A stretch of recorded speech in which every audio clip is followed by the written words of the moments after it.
why your soul specifically chose this challenging era for its greatest human rebirth. You weren't just born into this global chaos by accident. You were recruited for it.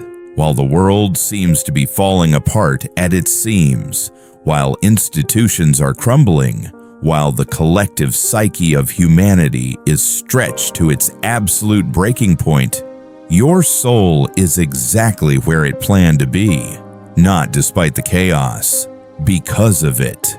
This era's intense friction isn't a punishment. It isn't cosmic indifference.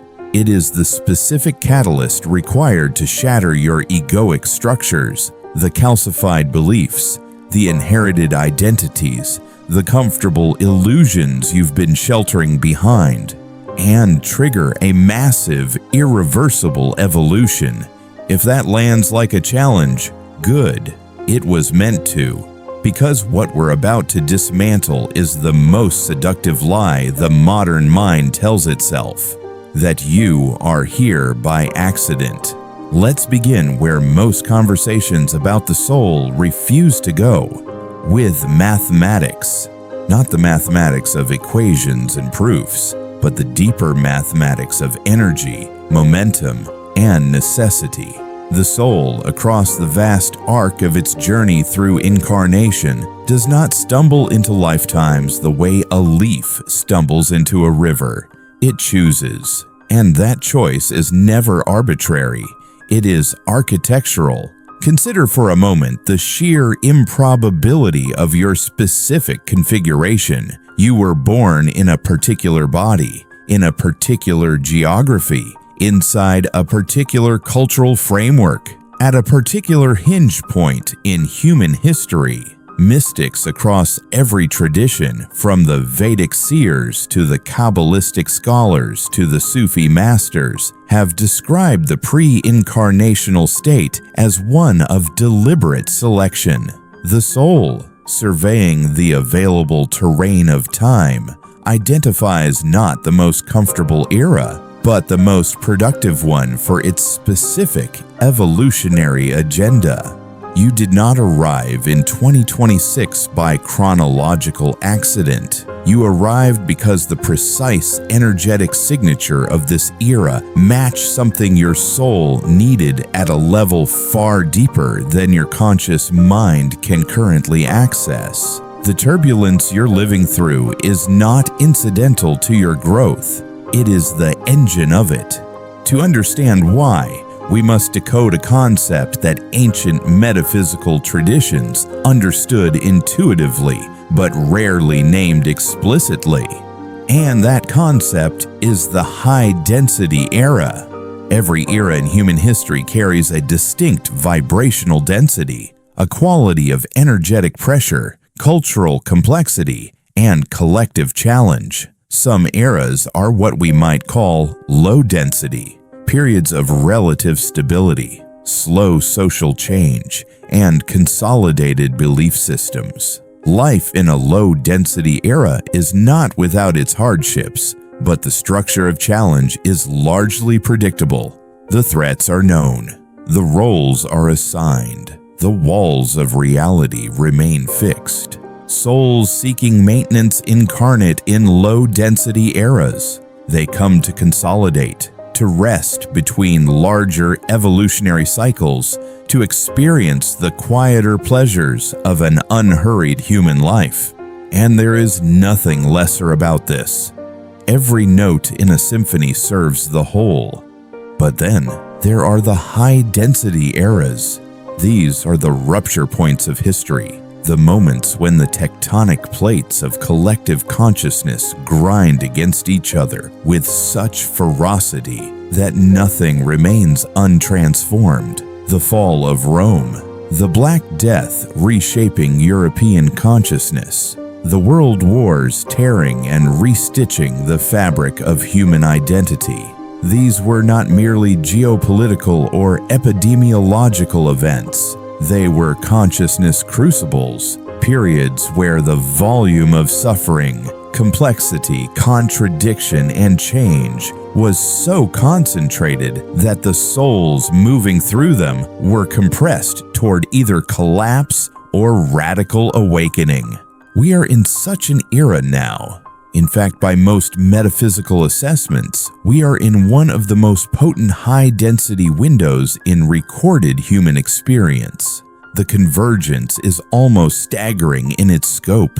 Technological disruption accelerating faster than human psychology can metabolize. Geopolitical architectures built over centuries fracturing in real time.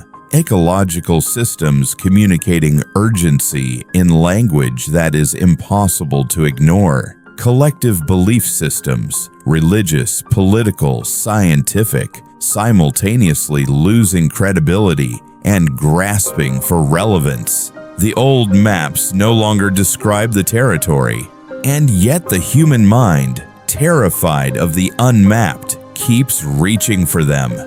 Into this, your soul chose to incarnate, not a soul in its first tentative lifetimes, exploring the basic grammar of human experience. No, the souls drawn to high-density eras are, by nature, the ones seeking acceleration. They have, in the language of many traditions, accumulated enough prior incarnational experience to handle, and more importantly, to metabolize, levels of complexity and contradiction that would shatter a less developed psychic structure.